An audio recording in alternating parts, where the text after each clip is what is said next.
Hello everybody, welcome to my new tutorial. Today is gonna be about how to make a muffle sound. Okay, first of all open your Sony Vegas and import any weapon sound you want. Let's say is it here.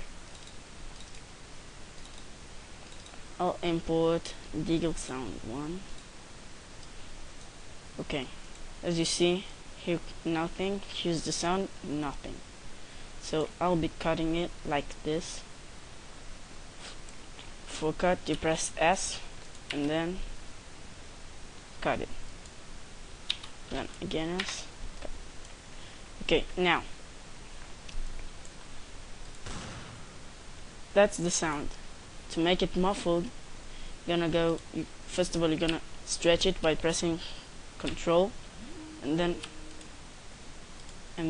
going to the edges and drag it like this.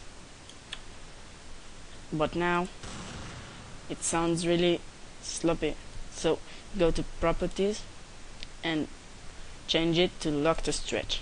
Now you can play with it, and it's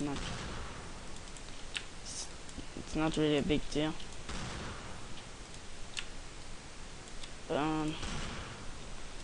That's basically all. I hope you enjoyed.